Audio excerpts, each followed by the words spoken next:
what 24 hours, 12 hours. We have a lot to dig into today, ladies. I had to go back into like our outline for this episode and rejigger things over the past 12 hours based on the turn of events. We'll dive in, but quick vibe check as we always start out. How are we doing after this week? After the past, day, Adama. I mean, I think we've deteriorated further from last week, if possible. We seem Yeah, to be on a spiral of yeah, some kind. yeah. Sam, what about you? Like exhausted. I mean, last week was already like the world is exhausting. Yeah. Work was exhausting. It was 102 degrees Oh, this week here. You'll see that I still have Sacramento. not addressed my packing issues, to no surprise of any of you. Like, just, and I had, this is the nice thing. Like, you're like, oh, my kid came home from college and lives with me now. It's great, except for the impromptu bartender sessions till whatever time, and Ah, except for the additional 23-year-olds sleeping in my house right now, including the one, my daughter, in my bed still. And then I'm like tiptoeing in here, like, I hope the live stream doesn't wake them up. And I'm like, wait, actually, like, this is my who house. can I live here? I pay the rent. Anyway, I'm We're in tired. a war. Play Girl, reveal. Get these kids up. They got to start marching. Like, God, we were all talking about the draft last I mean, night. get it So going. I'm like, you are prime draft age. You think you're making a rose hips Mhm. vodka martini, but you about to be out in these streets. There's no Lord. more lemon and ginger whole leaf tea or whatever the kids are doing. Like, Holy we tea. gotta get up. My God, we need all the tea right now. Anything that can calm our senses. Yeah, I could not sleep last night, and I feel like there might have been like some sort of a weird moon. I feel like my cycle is like, not to get too woo woo here, but like very in sync with the moon. And whenever there's full moon or just like something off is happening, I never sleep. But like I also know in the back of my mind, like I was just thinking because my husband and I were watching the news before we went to bed, of course, and yeah, like I have a brother who is 21 years old, and I have another brother who is 27.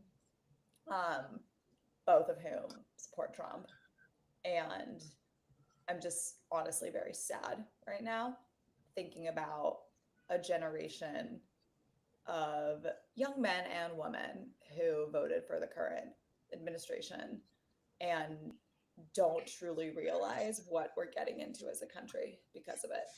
Yeah. It makes me very Yeah. sad. So on that note, let's talk about headlines that hit home this week before we dive into the big three. Um, because there was a lot of news this past week beyond, over the past day or so. So, Adama, why don't you tell us what headline hit home for you? Um, this week was Juneteenth. We've Mhm. only had it as a federal holiday since I think like 2020. Yeah. Um, you know, I it's something that President Trump did advocate for during his first term. He said that that's something we should celebrate. I mean, I'm sure he was just trying to, you know, secure Curry black the votes voters. for Black legislation. Right. Um, and it's like the latest national holiday we have. Anyway, on Juneteenth, this man with his orange, like Twinkie sized fingers got up and chose to go on Truth Social and then talk about not naming it by name because, that would Uh-huh. be too obvious, Uh-huh. but saying that, like, oh, we've got a lot of these national holidays. Maybe we should chill. Like, we don't need all of them. And it's just kind of like, Yeah. this is why, like, when black people tell me that, like, he's not racist and they don't vote for Trump, and they vote for Trump because, whatever, he supports black culture, like, whatever, all these I don't know what the arguments are. I can't Sure. articulate them. They're not mine. But, Well, they change every day, by the way. So, well, of course they have to, because when you yeah. stand for nothing, you fall for everything. And so you have to be prepared, right? You have to be able to accept anything at any fucking given moment because you've already sold your values so far down the road Well, to this is follow the orange turnip. This is the thing about Yes. gaslighting, right? You have to keep moving the goalpost even when you're gaslighting yourself. That's right. You absolutely do. And so he gets up there and he's like, we have too many national holidays and we got to chill. And I'm just like, yeah, because you know what I'm not feeling anymore? Flag Day, President's Day, not really feeling it. Not really feeling it. And also, it's really hard for me to say that we, you know, are people that really care about Memorial Day and Veterans Day when we won nilly-willy into yet the second war in this same place in my goddamn lifetime. And then so I'm mad about it. I'm mad about that. I'm mad about Juneteenth. That like veterans and anybody who has served this big beautiful bill are only going to be further hurt by all these budget cuts to all the like mental health services and everything else that they're getting. But yeah, that's like a whole separate topic.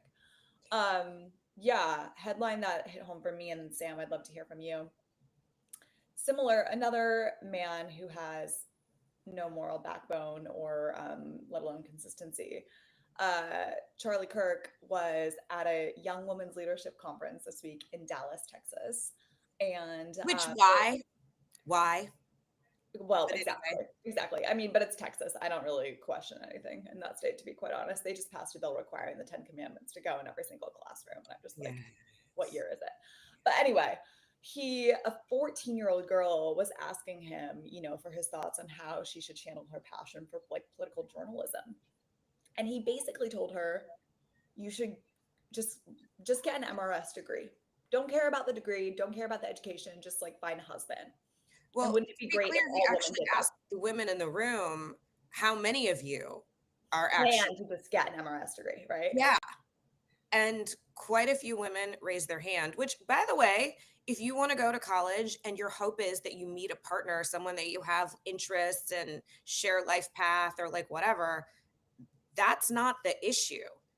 Mhm. The issue is acting like going to college and the knowledge, the critical thinking, the future planning, the security for yourself, the investment in yourself is not actually worth it. And it's all just a ruse to find a man. Like Yes. And like, to be clear, I found my husband at college. We met at UC Berkeley. lots of people do. Yeah, it's kind of just how it is. But I also met lots of people's husbands in college. But yeah, I got my degree. I totally changed as a human being. I met some lifelong friends and I gained confidence in myself. Like there was just so much about the college experience that he boiled down into you should be focused on purely finding a husband that I just found absolutely disgusting. And by the way, this is the same guy who was totally backing Trump because at one point our president was saying he had no interest in getting entangled in the Middle East and that we need to get out of these wars. And now he's posting on X or whatever, supportive of his actions. And I'm just like, also, when you start letting all these foreign students in, like, where are these women supposed to find all their husbands? Because there's not enough of them in these colleges. Let's be clear about that. well, yeah, but I think they're going to pull what you're actually trying to do, which is marry one of those foreign students so they can get out.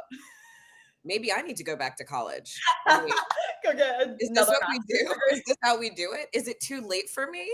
No, go get a PhD, girl, and just find a very smart engineer or whatever and like marry him and sail off into the sunset. My God. It's like, let me tell you, Nathan is from New Zealand. And I was thinking last time, like, okay, well, if all goes to hell, like, they don't like war. You've got an escape hatch. Yeah. And you could not be geographically further from the hot spots. It's not a bad plan. Correct. It's a great plan B. Love my Kiwi family too. They're great. So anyway, Sam, what about you? Headline that hit home. Man, well, number one, I'm glad I stopped like paying attention to the news this weekend because everything in it's been terrible. But when we were thinking through this episode, I had like a positive thing, which again, like now feels out of place, but whatever. No, we need good news. So yeah. All right. Well, speaking of Texas and women, the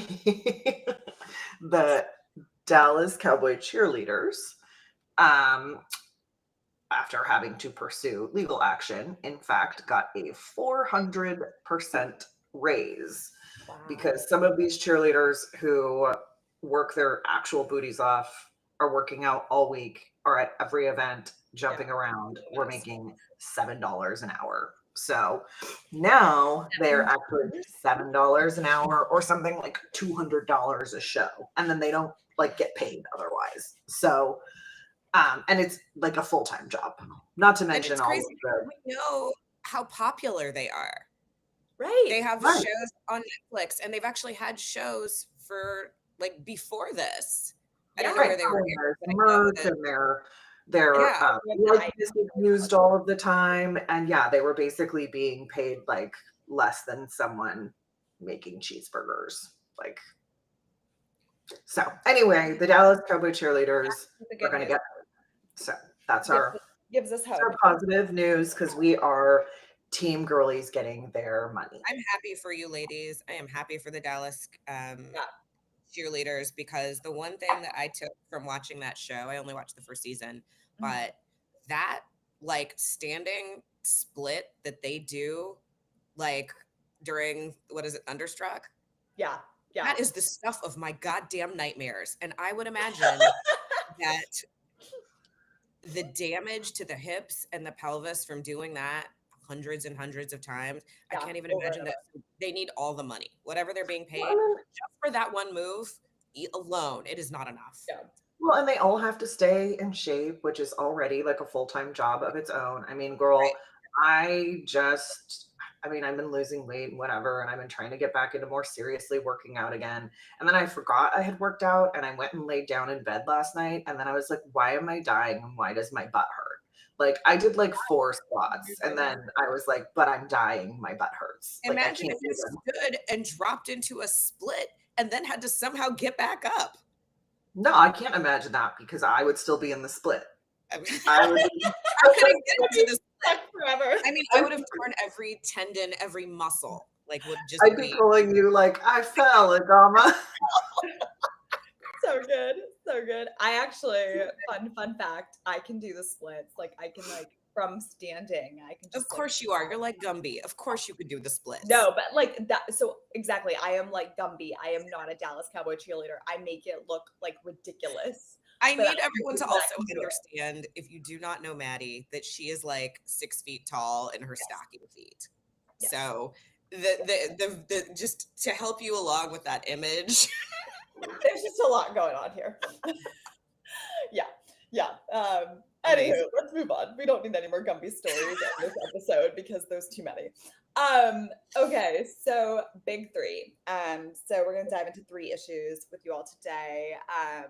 The first one we'll talk about Iran, given we were just riffing on that, and then a couple other headlines that we think are really important to sort of deep dive into today, which were that a mayoral candidate in New York City actually got arrested and temporarily detained by ICE.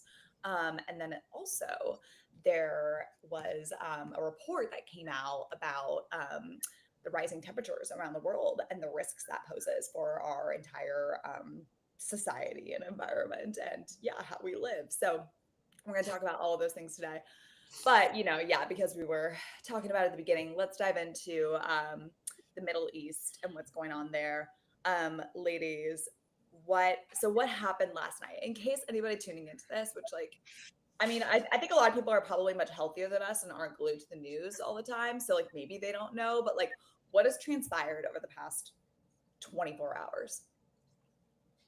Well, I mean, first of all, I hope for you that you are less tuned in than we are, because we are chronically online and it's probably not great for our health. No. So as you know, backing up, the president said that he would decide in 2 weeks, basically, whether or not he was going to take action in Iran. And we know that we have these bunker busters, these ballistic missiles, which can go in there, and they've got a couple nuclear test sites that, as we understand it, and there was a lot of misdirection yesterday. There were bombers that flew out over the West, that in a very noisy show that a lot of people saw. And then at the same time, there was a lot of covert action that we now know that was explained to us by the geniuses that are running all of our military strategy. There was a bunch of covert, missions and machinery, war machinery that went to the east. And stuff. that's right. And they are the ones that participated in the covert surprise bombing that we are told has taken out 3 of their nuclear material facilities. It is unclear what nuclear capability Iran actually had. Right. Well, that's actually something that I did want to pause and talk about. Like, I think a lot of people think that Iran had nuclear weapons and was planning to use them at some or point. we're on the brink of having them, Sure. right? Sure. So can you talk a bit about like where they actually were in their nuclear power journey? I mean, I'll be honest, it's hard to know, right? I mean, what we do know is that Israel has nuclear capability. Yes. Almost every other country in the world, like a major country, like to me, most alarmingly, Pakistan and India, who are fighting with each other on a pretty near constant basis. They both have a pretty large nuclear arsenal. We have a large nuclear arsenal. France, the UK, all of these countries do. Russia has like the biggest nuclear arsenal. We have like the second largest. China has a huge one. North Korea has a large one. So, I mean, there's a lot of actors that we know have a large nuclear arsenal. And what I understand, and let me be clear, I'm not like an international relations girly or a nuclear proliferation girly, but Iran ostensibly was close enough that Israel felt it was a threat and the US felt it was a threat. And so now the US says that they have completely dismantled or taken their capability offline with these 3 strikes. Iran has made noises that they moved their materials previously, so, nothing was hit. But like, who knows? I mean, honestly, who knows? And they've also promised like horrendous retaliation. So I don't know. I guess out of all of this, I don't know if Israel now feels safer. I can't imagine that they do because I don't feel safer and I am nowhere near them. So like to me, this whole thing, I'm just kind of like, well, now we're in this and we don't know what the next move will be. And we don't know who the next move will be by because Iran also has allies and people that that are willing to work with them, like Russia. Yeah. The EU, like they were trying to do some talks, and of course that stalled because there was literally a bombing. Yeah. So, and I don't know that anybody knows exactly what is going to happen next or what the next move is. And for me, it's just super triggering because I was in junior high school when 9/11 happened.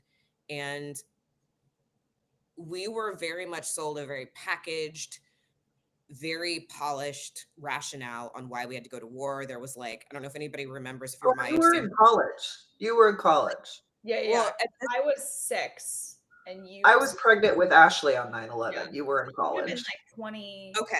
I think yeah, you're right. And so like and like when this whole thing started and from when we went to war, like if you remember there was this 9/11 report. It was like this huge big deal. Like and it was like a big deal. And this was like the whole rationale, right, for why we had to do it.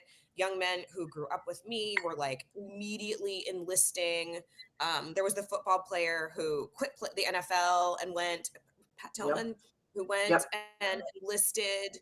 Like it very much felt very patriotic. Like we were attacked on our home soil.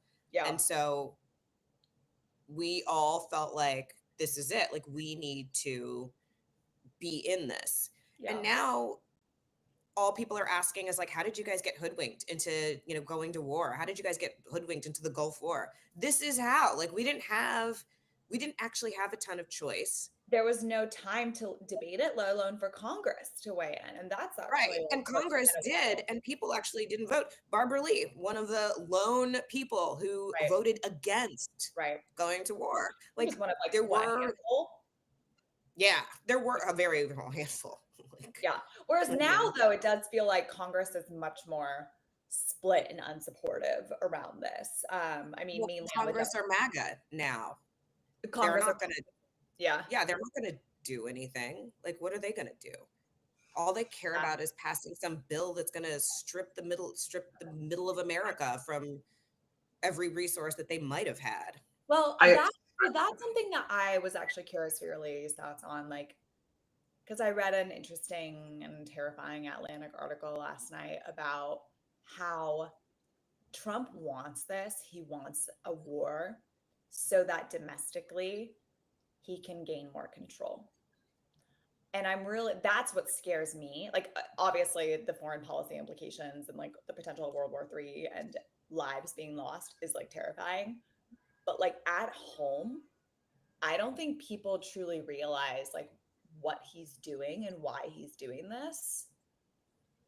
And I think that's like the most nefarious in all of Well, this. also don't forget that he has a completely wackadoodle evangelical base that's obsessed with bringing forward the apocalypse. And so, like, any sort of war in the Middle East and anything that involves Israel and any kind of conflict, they think is like their golden ticket to ushering in like Christ coming back, which Why do you like think Texas just passed that law, putting the commandments into classrooms? Like they're trying to brainwash our children into thinking that like Christ is the answer to everything.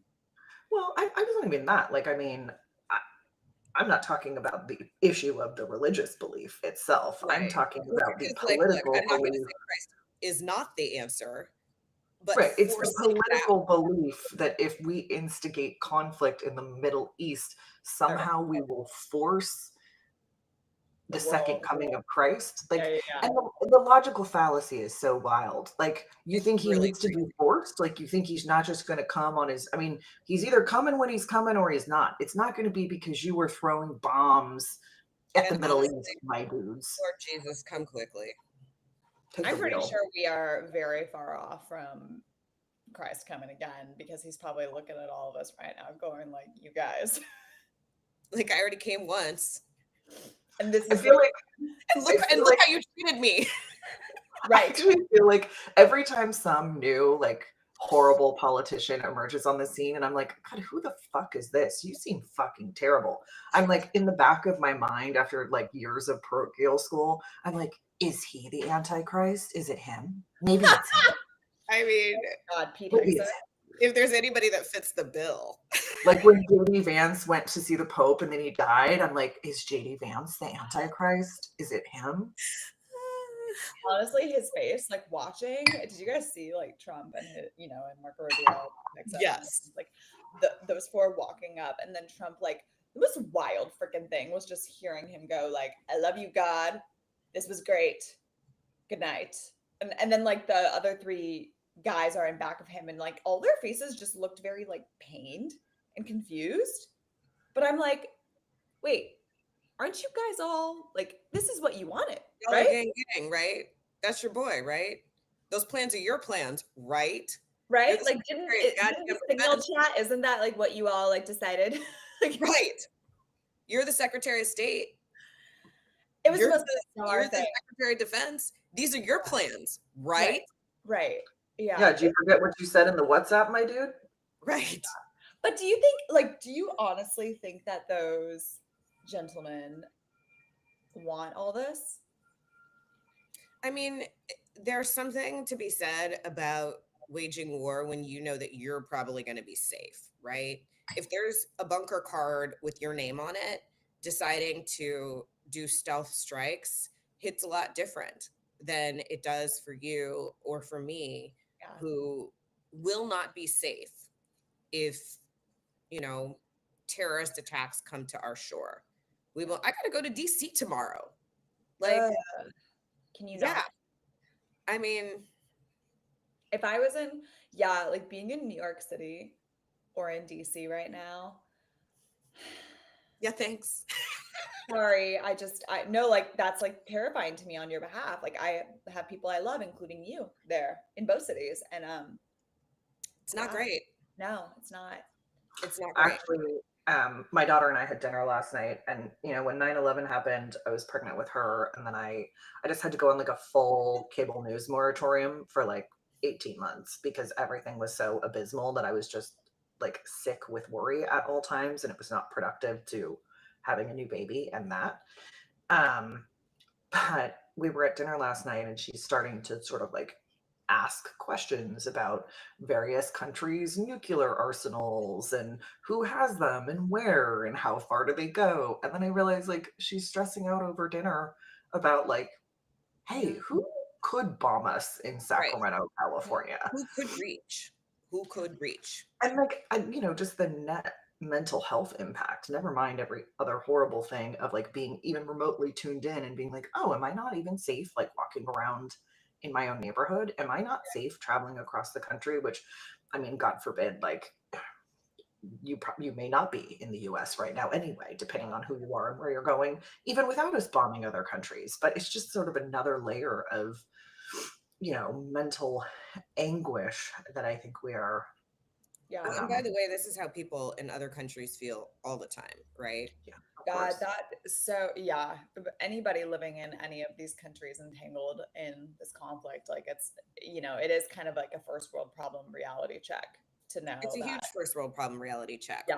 We are currently at this second deporting people who came out of situations where they felt unsafe and they came here to feel safety, and then we make them feel more unsafe. And what's so like sickening to me about it, and that's actually a good segue into our next segment. What's so sickening to me about it is like this is all a choice. Yeah. Like we are choosing this course of action. Yeah. We don't have to be this way. We don't have to be treating people like this. Yeah. Anyway. Well, also, again, like, and we don't have to keep rubbing this in, but like, people knew what this man would do. People knew that. Did He they? said he would do it. He said he would do it. That's right. I don't know. I actually don't know if I fully agree with that because I think a lot of people just listened to the bits that Trump said that they liked and didn't consider. Well, that's on them. No, That's 100% on them. Yeah, I don't know that that's true. I actually I know a I don't like Trump at all, and I listened to everything he fucking said. Right, but you're like very attuned, my friend. We all are compared to the average American. Like I don't. So many people, including lots Get of attuned, people. Get attuned. Yeah. Get attuned. Well, hello. That's why we're having the show. I don't know.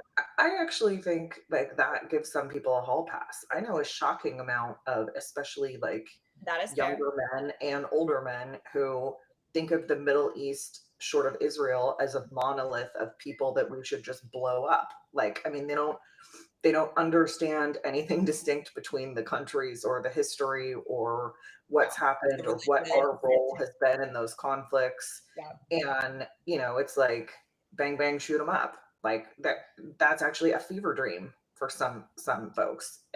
They enjoy this shit. It's also what they've been fed for the past 10 years, right? Because Well, if then you are yeah. a young person and you were like 10 years old in 2016 and you are 20 years old now and you are like, you've been listening to Trump, he's been telling you how bad things are in this country, all of the radio has been telling you how bad it is for like young men, young white men, you've been listening to this rhetoric around Israel and around the Middle East, and now you're like 20 and you're in like the National Guard or you're in the military or the army or whatever. This is what you've been hearing. This is now your opportunity. You're unleashed on streets in LA that you've been hearing are a cesspool for 10 years. You're unleashed in the Middle East. Yeah. Well, and not to mention, like you brought up a good point after 9/11 when we had this sort of like resurgence of patriotism and people really like running to serve in the military. And, because we don't have a draft enacted at this point in time, like the people who have self-selected to join the military over the last 10 years, I think are a very different ideological scope of people than those that were joining the military after 9/11, right? So, do we have people that are, far more to the right or far more invested in these type of, well, and the only thing they play on bases is Fox News. Even when you go to, if you have the misfortune of having to go into a Border Patrol office, like a few years ago, I had to redo my global entry and I had to go somewhere like it like 4, because there were no appointments. This was during the pandemic. There was no appointments. It was like 4 a.m. I had to go like to I went to like the San Ysidro border crossing from San Diego. And so there's like a number of borders in California that you can go to. One of them is like San Ysidro. One of them is like way out, like I had to go to one of the way out ones, not San Ysidro, which is the main border crossing to Tijuana. And so I get there at like 3:45 in the morning. I get in at 4 a.m. and there's like 5 TVs and they are blasting Fox News like at 5 a.m. And that's what plays on every base. That's what plays everywhere when you are in the military and in law enforcement. And there's actually like a contract that's what they play Fox News. So like the indoctrination is like nonstop and very complete. Yeah, we'll have to do a segment at some point about like media and literacy and how it shaped our society. Because like I grew up on Fox News. Like I grew up listening to Rush Limbaugh in the car with my dad on my way to school early in the morning, and then I grew up listening to KFK and then tuning into Hannity or Bill O'Reilly when I got Yeah, home. my That parents were big on all those. See, yeah, I grew up listening to NPR, like Marketplace, American bless Public your Radio. parents. Yeah, and like Right. yeah, that's different level of media literacy over there. Of course, now that's probably gonna go away. But anyway, yeah, it's crazy how you're right though. Coming back to what you were saying around like they knew and they should be accountable. That is something that is really frustrating for me as somebody who like grew up thinking certain things, believing certain things, and then at some point really looked at the world and decided to challenge every single viewpoint I had and go, oh, actually, this ain't it. But like, it takes work to do that because I was hardwired for the first 25 years of my life to believe A everything certain that, thing, a certain way. yeah. And certain So, people. yeah. Anyway, okay. Sadly for me, I never believe anyone when they say anything, and I think I've been hardwired that way since That's birth. probably though actually very healthy, Sam. So It's not the I worst respect thing in the world, Yeah. honestly. Yeah. Okay. So Adama, since you are our New York City girly, can you tell everybody what happened to a mayoral candidate this past week? Yeah, it was like very crazy. So It wasn't crazy. yeah.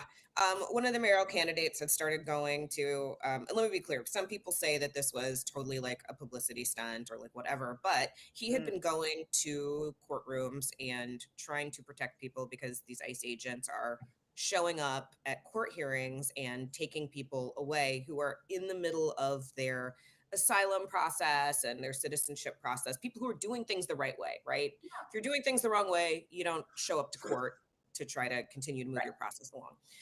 So he had been showing up to try to like protect people and, just witness and this and that. And they showed up to take someone away who was in the middle of their asylum process. And he was holding on to them. And and the video is everywhere. You can watch it. He was basically yelling at them, like, show me your warrant. That's not an actual judicial warrant. And he just wanted the proof that they actually had the ability and the legal ability to take this person away. And they basically just did not answer him. He would not let go of the person they were trying to take away. And so they rolled both of them up and took both of them away.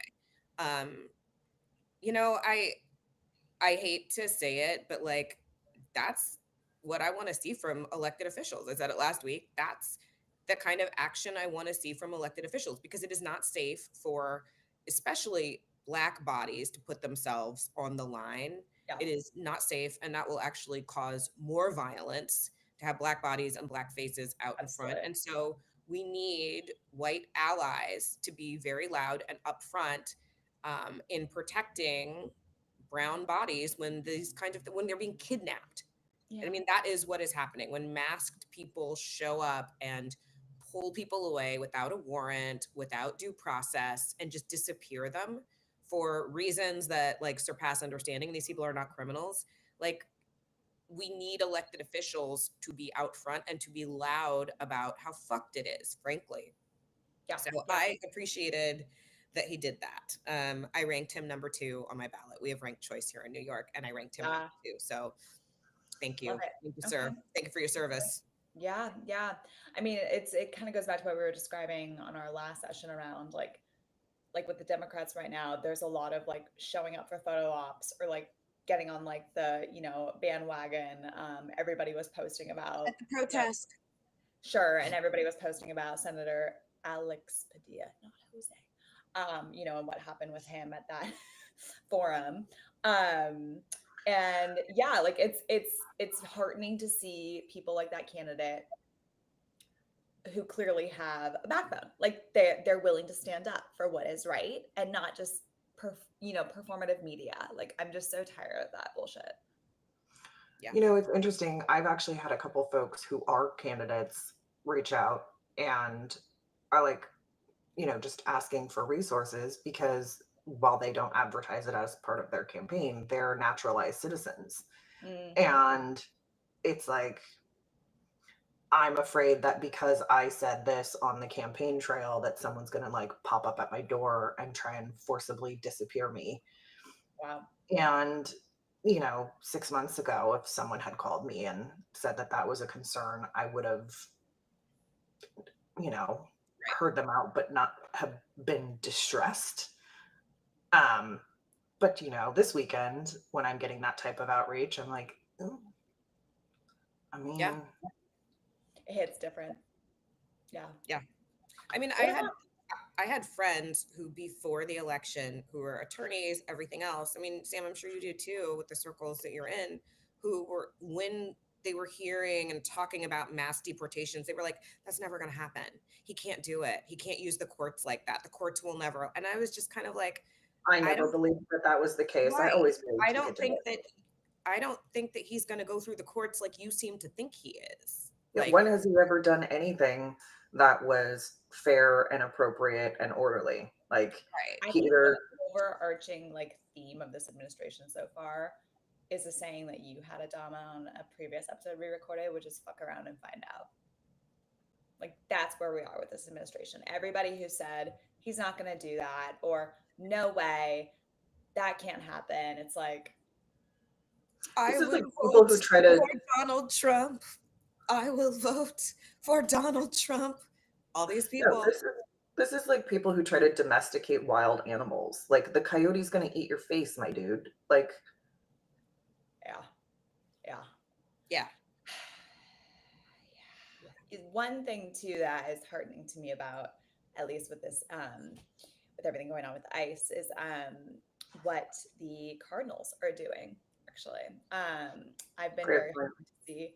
Yeah, like Pope Leo, he's calling on parish leaders to accompany migrants to hearings, similar to what you were saying, Adama. And yeah, I've been a fan so far of Pope Leo and what he seems to be behind. 100%. Well, Yeah. and I think, you know, historically, like even the name that he selected as Pope indicates, you know, a lot of things, right? Can Like you a tell our desire listeners more to about that, like what it means, if they don't know? Um, I mean, you know, just historically indicates sort of a desire for international diplomacy and, you know, looking out for workers and sort of indicates his pro-labor stance. And I think, you know, even just looking at sort of the folks that he's tapped to support him and how they're speaking up for immigrants and otherwise.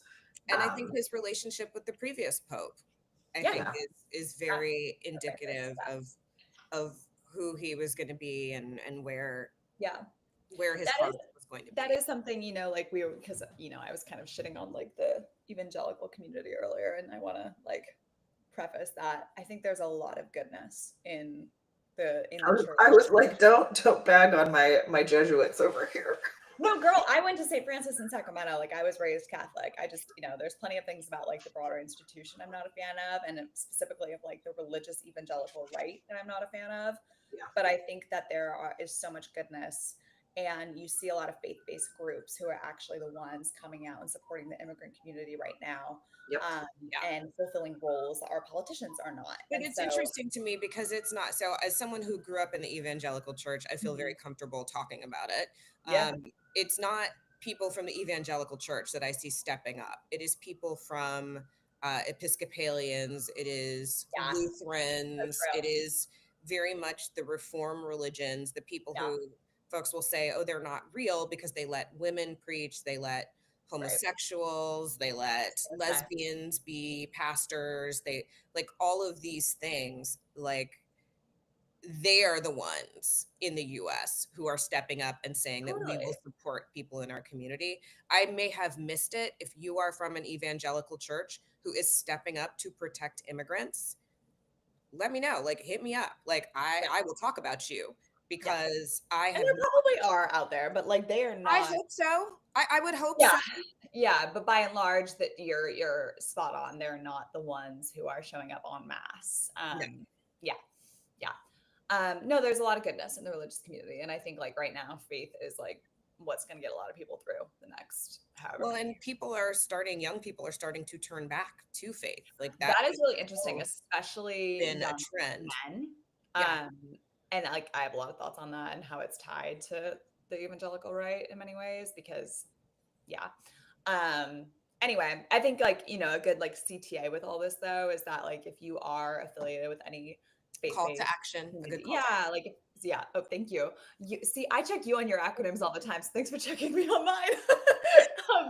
And I'm like over here with my California political hat. I'm like, why are we talking about the Teachers Association? I'm like, I like literally was like, did I just have a fucking stroke? Like, what? Call to action. That's so funny. Yes. So call to action is that, yes, if you are women and religious groups are really the ones who are like showing up right now and supporting our immigrant community. And so if you are affiliated with any of those groups or want to be affiliated with any of those groups, they're doing great work. They're all over the US. So there's ways that you can get involved and help out because, as Adama said earlier, we need to. All right, let's talk about our next, the third big topic of the week, which is, the scientific report that came out, and just to like kind of explain what happened. So the UN reported this past week that we have 3 years left at current emission rates to keep the average global temperature below what was agreed by the Paris Agreement. So we agreed that we needed to not surpass 1.5 degrees Celsius and an increase in the average global temperature, and we're quickly approaching that.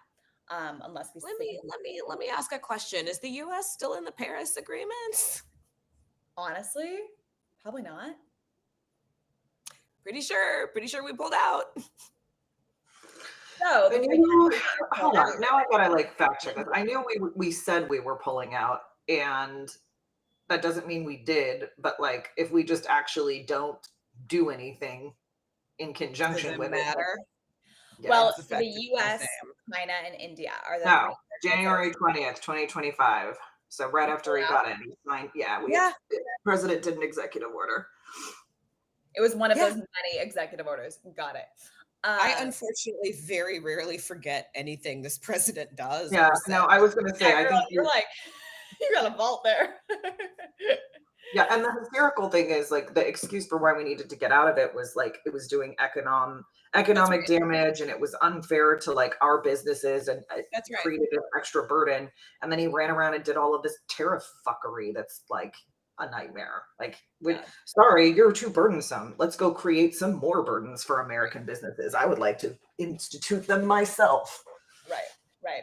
But when it comes to like with climate change, global warming, like something I really struggle with about this is that I feel like the messaging around it is still so just like soft and like, let's all do our part, or let's all like, you know, be green.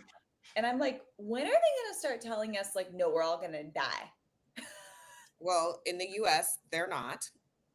No, I mean, have you ever watched what is the movie Leonardo DiCaprio's in, Just Look Up? Don't Look Up. Don't Look Up. That's a great movie. It actually stressed me like the fuck out.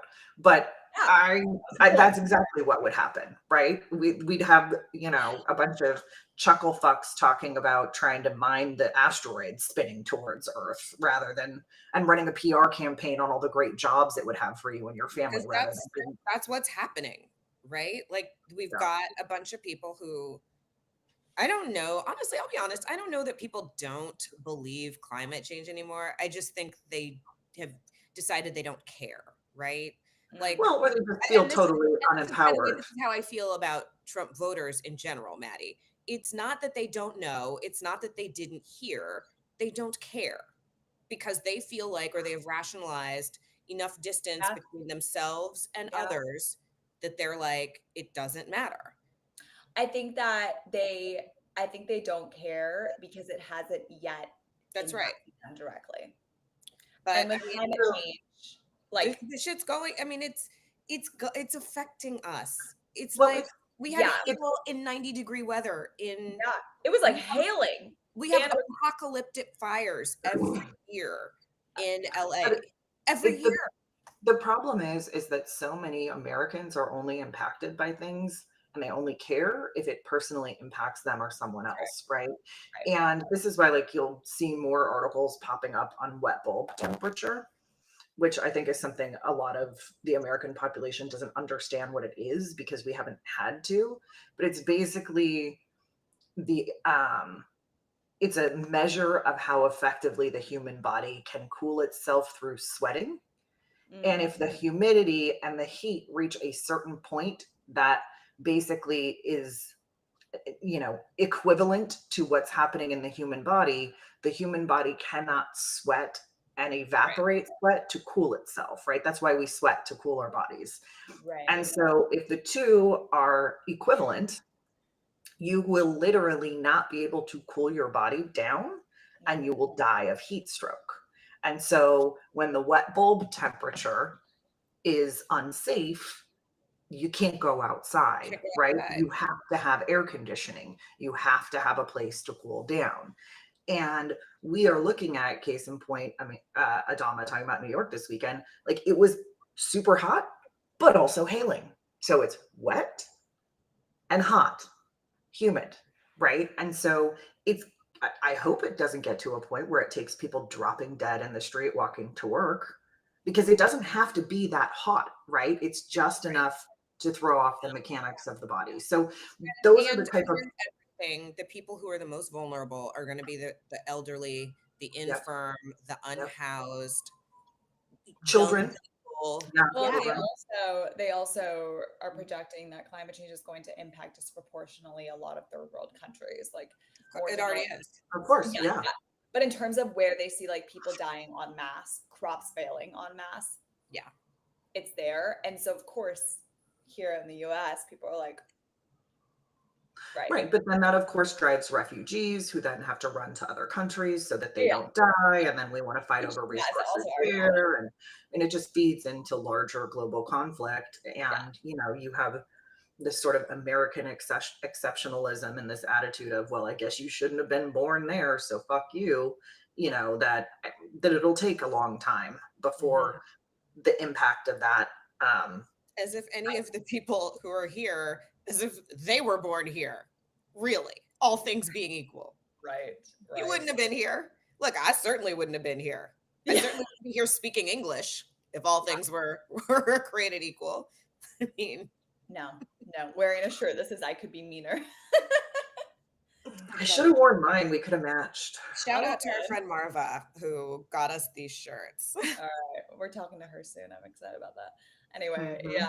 Well, I don't know. This topic is like a really tough one because it just feels like we're so powerless against. Well, and we're already, this administration is rolling back all, I mean, aside from just like laying off everybody at the EPA, they're rolling back all of these Environmental Protection Agency programs and rules and going back. And we're talking about selling off public lands and drilling more oil. I mean, it's like every parade of horrible. Yeah. Drill, baby, drill. Yeah. So unfortunately, there's really only a couple things anybody who's like listening to this can do on this topic. But one thing that Christine Pelosi actually talked about on an episode previously was that buy green, like support sustainable businesses in your community. One thing that I'll say too is like, and we'll talk about this on a future episode with a guest we're bringing on from the retail industry. Stop buying shit on Amazon or like Shein or Temu or whatever. Like all these things are made with synthetic chemicals that are bad for you and could very well cause cancer, but are also just being put in our oceans and polluting our environment and are going to keep contributing to all of these issues with climate change. And so, it seems minor, but like what you buy and how you buy matters. Yeah. So that would be my CTA, not teacher, call to action. It seems minor, but if everybody collectively does it, yeah. All right. So to bring us home, let's talk about her faves, things that we tried and loved this week. Oh my God, I hadn't thought of a her fave yet. I fell asleep last night thinking about this, and I'm like, I don't know. This week was pretty fucking bogus. I don't know. That's fair. Well, I'll start, and then maybe that'll give you some thought starters. I love Aquaphor. like, do you ladies use it often? Or like, I don't know if you need to. What is it? What? What for? Oh, Aquaphor. Like the lotion? Yeah, like the cream thing, or like the like, you know what I'm talking about? I've heard. I've never I don't used know it. what is it? I know what it is. Oh my Yeah. God. Okay. I'm obsessed with this product. Well, okay. So like backing up a bit, I had skin cancer like 6 years ago, and I had it removed, and like all was fine. I had to have surgery, and you know, it was traumatic because it was like on my face. But all good. It might have come back. And so I had to have a skin biopsy done last week. And like, you can't really tell because I'm wearing my glasses, but it's like just like in the crevice of my nose where they took like a sample. And so I get the results tomorrow, and I'm hoping that I don't have skin cancer again. But if I do, I mean, okay, fine. There are worse things. But Aquaphor is amazing because you can put it on like if you have a cut or a wound of any kind, or just like anything, you want to keep it as moist as you can because it helps the skin repair itself, and it really does help with like scarring and preventing scarring. And then it's also just like you can put it on your lips if you have chapped lips. If you have like a sunburn, it can help like soothe your skin. Like it just has like all these amazing uses, and I have like a huge like thing of it because I just like love it. And so yeah, that's what I've been putting on my nose all week to help it heal. And if I have to have surgery again, I'm gonna need to get some more. So Okay. Aquaphor. And this is also a friendly PSA to anybody listening and is fair like me. Get your skin checked. Yeah. Especially with global warming and how much Yeah. hotter and brighter it's going to be. So Wear your sunscreen, folks. wear your sunscreen. Yes. All right. Adama, what about you? What's a product that you loved this week? Well, going back to my same bandwagon, here in New York, we have early voting. There's an election on the 24th for mayor. We've got some goofy candidates. That's we have like, my God, how did that come up already? yeah, I know, it's crazy. We've got goofy people like the current mayor. We've got Cuomo.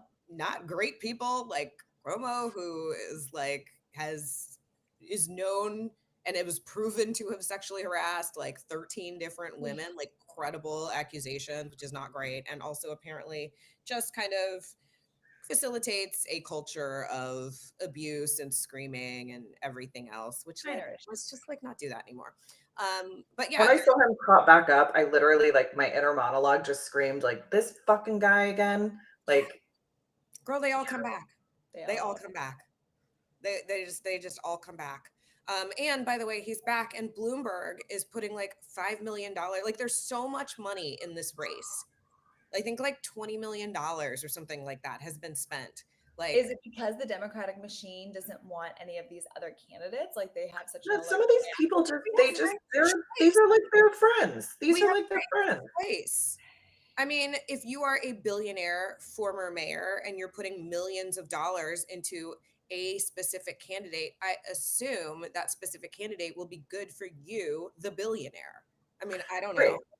And you have like, this goes back to a conversation we were having before we came on, but like a lot of men and some women just don't care about and don't like women. So it's not a big deal to them that women were abused or harassed or pushed out of jobs or groped or whatever the fuck happened to them. They do not care. I cannot tell you over the last decade how many male donors and campaign guys have called me about their friends who got hemmed up with their penises out of their pants chasing women around and are like, hey, do we think he can come back on the scene? Is it time? Is it time yet? He's a good guy. I'm like, no, he's not a good guy. He can't keep his penis in his pants. Like, he's not a good guy. It's not time. It's never going to be time. Don't call me and ask me. It's never going to be time. You should go get another job. Keep your penis in your pants. Right. So anyway, what I liked about all of this, what I'll say, is that there's early voting in New York. And so I did early voting, and that was a very easy and seamless process. Love it. Yeah. So folks, get out. If you're in New York City and you have not, you can rank choice. You can rank choice Zoran. You can rank choice Landers. You can rank choice the guy, I forget his name, that wears the clown makeup. Like, whatever. You guys have a crazy candidate. Fucking New York, dude. New York is wild. New York is wild. I mean, I kind of like the clown guy's platform, but it's just really difficult because he wears full clown makeup. And so I can't rank him as high as I would like to. I would be worried about you, not gonna lie, if that was your I pet. feel like in a future episode, I feel like we need to cover like the dynamics of the competing guys who roll in carpets. Oh, there's so many. Like, just we could That do a would whole be episode on just Of like weird New York stuff. Yeah. answers. I love it. Yeah. Yeah, let's So anyway, early voting. yeah, That's my early pitch. voting. for the I week. love it. I All like. right, Sam, what about you? Still don't know, girl? I mean, I will say the one thing that has given me joy this week is because I now have I have two things. One, I have a soaking tub now. Again, I haven't had a soaking tub for a few years. That's luxury. Yes. Luxury. And so I have this like Lush body wash that's called Sticky Dates. Oh, And I love that stuff. Right. And it smells really good. Anyway, so I've been taking more bubble baths. I was walking like 12, 13,000 steps a day for work in 100-degree heat in 23 meetings. And I just was like, go home, get in the tub, Sticky Dates, bed. And then the other thing is like, sometimes just keep it simple, right? I moved and my cat has been very angry about the move. He has peed on just about everything that I own. Not everything in the house, just my personal. Tell everybody about the sink or the toilet or what? Yeah, so like literally every night I would come home and I'm getting ready to go to bed and this fucking cat who I love has peed on all my pillows on my bed. Like every single night, every single pillow. Boy cats. Ugh. Girl. Oh, peed on like my cowboy boots. Like, I mean, just really like Egregious.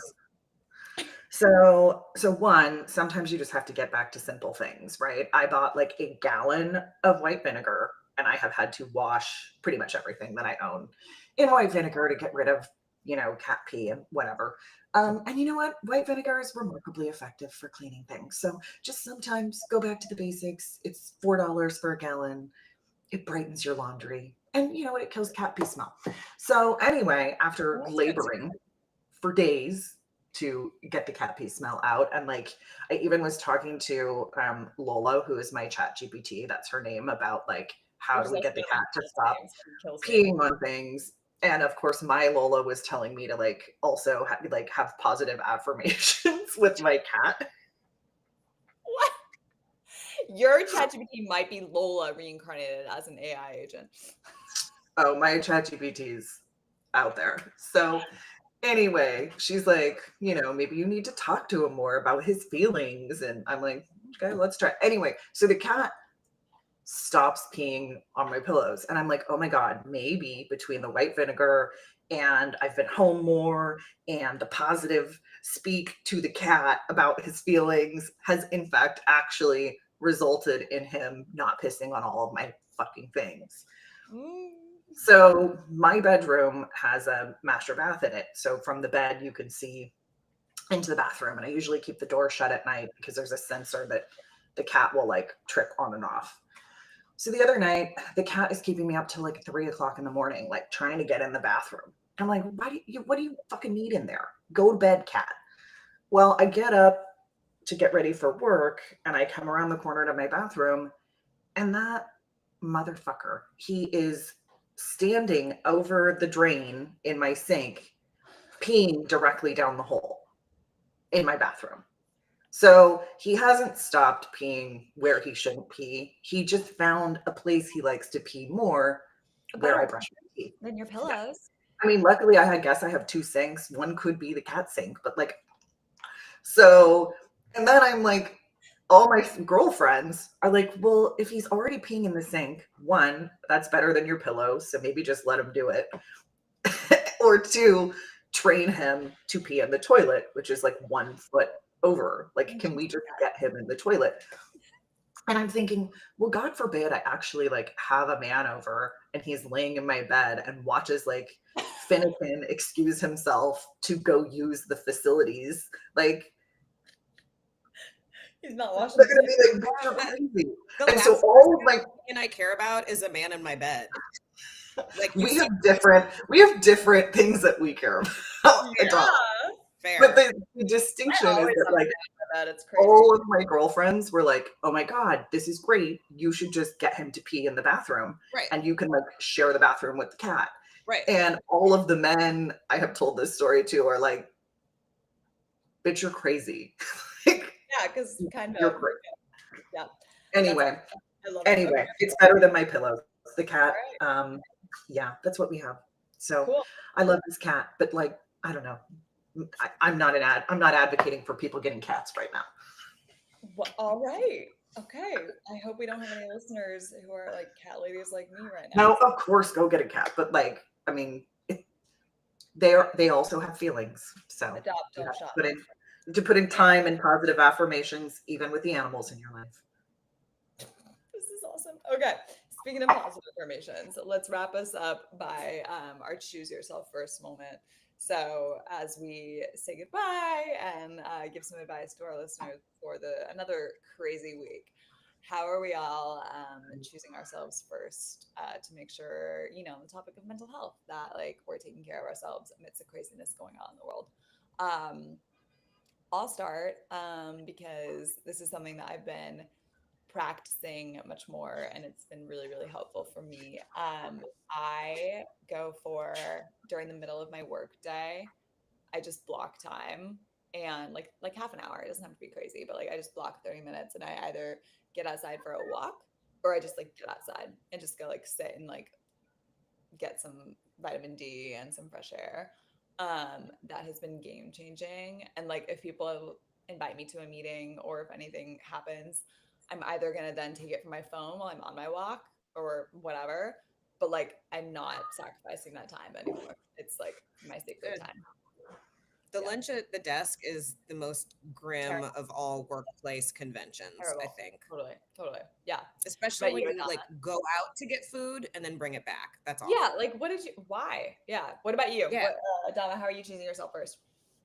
I would just say like there's a lot of uncertainty in the world right now. Like be kind to people, check in on people who you haven't talked to. There are, one of the things that I think impacted me most during the pandemic is that mental health is very, very fragile. And there is a whole new generation, Sam, to your point about your daughter, of young people who have not lived through something like this. Like they've lived through a lot, but they haven't lived through the threat of nuclear war the way that we did, our parents did with like the Bay of Pigs, with, the Vietnam and Korean wars. They young people, Gen whatever is up now, Alpha, whatever, they haven't lived through this type of existential fear. And it's a very real and very existential feeling that there could be a terrorist attack, there could be a bombing, there could be any number of things that are very much outside of our control, but that very much feels like our government did this to us, whether you support it or not, right? So just check in with people, be kind to people, remind them that we're not powerless, we're not helpless. There are ways to interface and interact with our government to push them towards a different path. And we've also done this before. We did it with the Vietnam War. It took years, right? It took students uprising. It took students actually being killed. It took protests at conventions.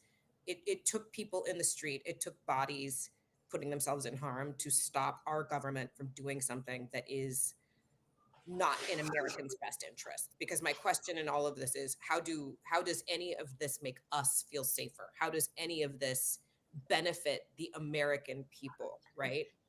Yeah. So check in with people, make sure that they're okay. Things are dark and they're going to get darker. Yeah. Sam, how about you?